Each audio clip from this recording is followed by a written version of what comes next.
Hey guys, welcome to another edition of Gaming Night. Today we're going to do our top 10 on games we recently played. The list doesn't necessarily have to be games we recently got, it's just games that we recently have played. So some of these may be older ones that we've had in our collection for a while, and some are new additions to our list. I'm going to start with the games that didn't quite make the list on my top 10, and they're no particular order, but we had Shadows Over Camelot was one that didn't make my list. Get Bit is another one. Unspeakable Words and Temple Shock. They're all fun games. They fit a different niche for me for different categories, and so I'm gonna skip that. So, what are your games that didn't make your list? Get Bit, Walk the Plank, Shadows Over Camelot. I love it, but just didn't make my top 10. And Castle Panic, I guess, didn't make my top 10 either, even though it is a great game. Agent of Smersh. So why is Agent of Smersh your number 10? Because, I mean, I enjoyed it, but it's a very, I don't know, it's complicated for me to get used to. I'm sure we've only played it like once so far, so I think once I get used to it a little bit more, I might enjoy it more, but currently not one of my favorites. I mean, it's a favorite, but not that much of a favorite. Mine is my number 10 is actually Electronic Mall Madness. I like the game. It's fun. It really is. It's very random though. If you're looking for like a game where you can really strategically plan everything and try to do everything, optimize the route you're gonna take, where you're gonna go, and don't bet on it. This game, I mean, you push the button, it'll tell you how many spaces you go. And, it might be, the 2 spaces you need to get to that store.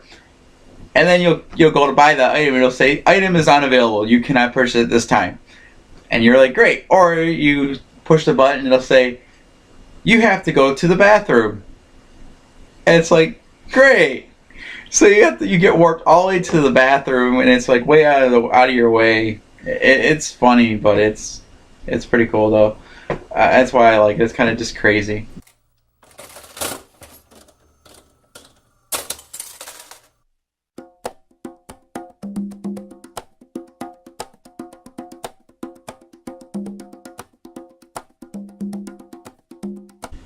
My number 9 is Takinoko.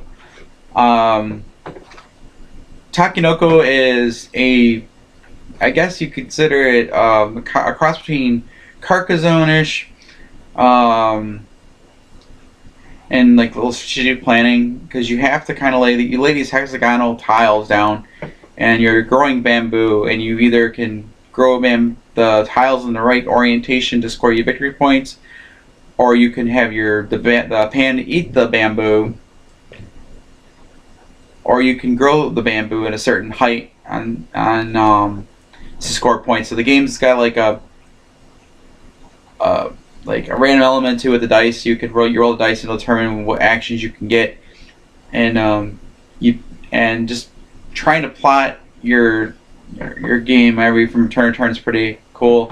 But you never know what your opponent can do. You could basically playing tiles down and actually helping your opponent. So, then other times eating bamboo might benefit your opponent, because they might need a tree of height of 3, and it was 4, and your panda just ate it. You just gave your opponent a chance to score a victory point. What's your number 9? My number 9 is Flex Board Game. Love the card game. Like the board game.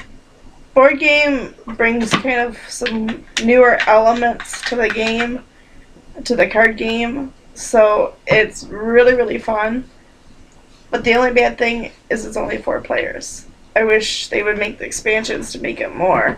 Yeah, I agree. But it's a blast. I mean, if you like the card game, most likely you'll like the board game. And we have most of the card games, trust me. We have every kind of flux you can imagine. Yeah, I think we have all except for the couple new ones that came out recently.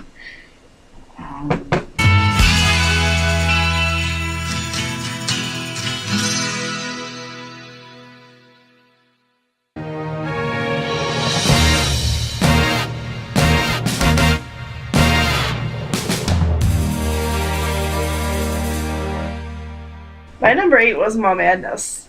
I Really? love Mall Madness. I always wanted it when I was a kid, but because I didn't have any brothers or sisters and didn't have a whole lot of friends, and my friends were all younger than me, I never had anybody to buy it and play it with. The key thing for me, though, is I like the electronic version. I know the real old school was a card one. I don't think I would have liked the old school one as much as I do the electronic version. And I happened to mention that I kind of always wanted it, and he bought it for me. Yeah. With Mall Madness, I'm always extremely lucky too. For some reason, I tend to win more often than not, which is really crazy. But hey, I'm not complaining. Yeah, a few games I can win. Yeah, it's weird. It's that randomness factor of the electronic board game there. My number 8 is Walk the Plank. I like Walk the Plank. Between Get Bit and Walk the Plank, I do like both, but I put Walk the Plank in because with Walk the Plank you have a little bit more control over what you do, even though it still can get totally hosed. You have cards that you play, and they will move your pirates on different parts of the board. You can retract the plank, you can extend the plank, you can run and shove somebody off, and sometimes you'll get everything. You got all the cards planned out, and then the person that goes before you moves their piece out, and you end up running out forward. And since you have to do the action if you can, you end up shoving one of your other players off the board. So it's nuts.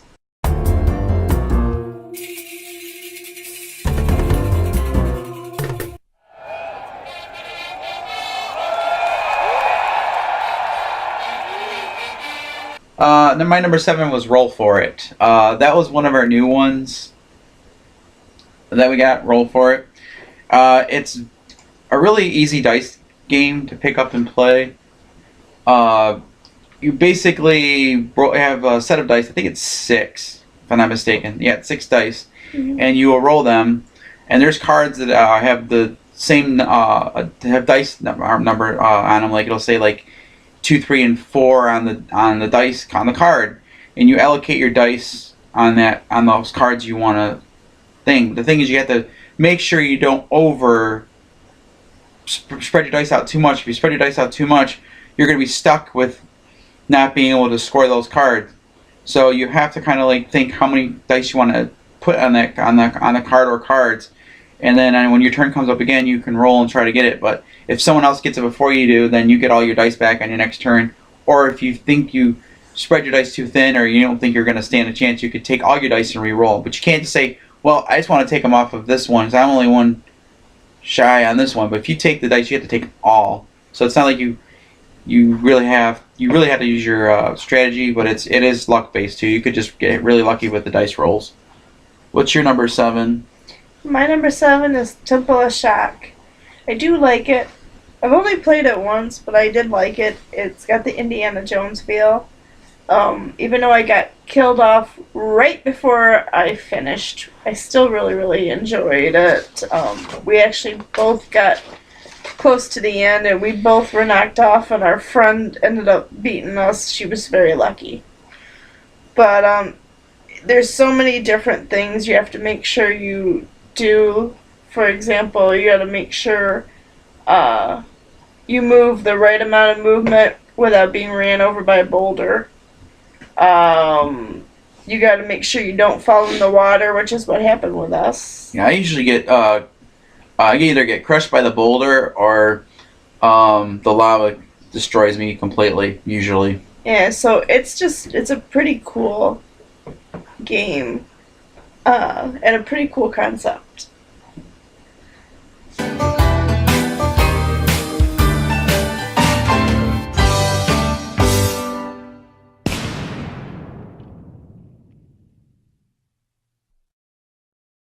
Yeah. So what's your number 6? My number 6 is Unspeakable Words. Um, it's an interesting game.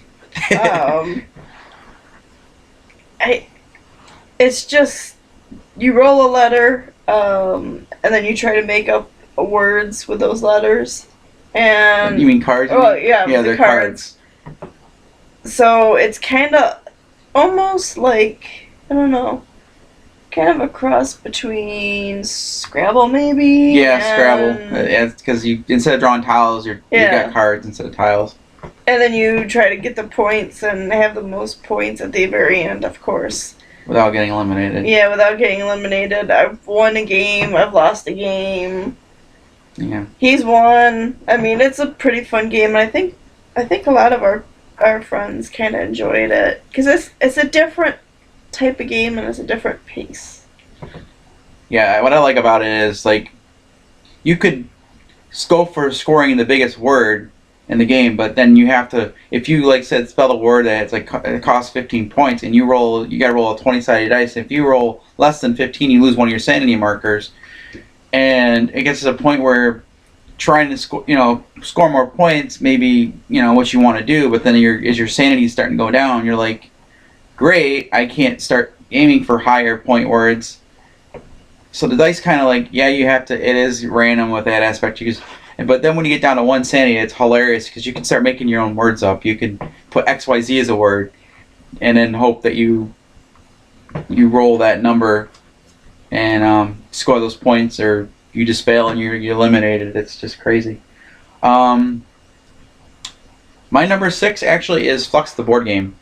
It's a more strategic game of Flux than the other Flux because you physically move your pieces to get the goals accomplished, but at the same time it has all the chaoticness of Flux. Like, you still can change the rules. Like, you could change the color of your playing piece. You could change the board rotation of the tiles, change the board layout.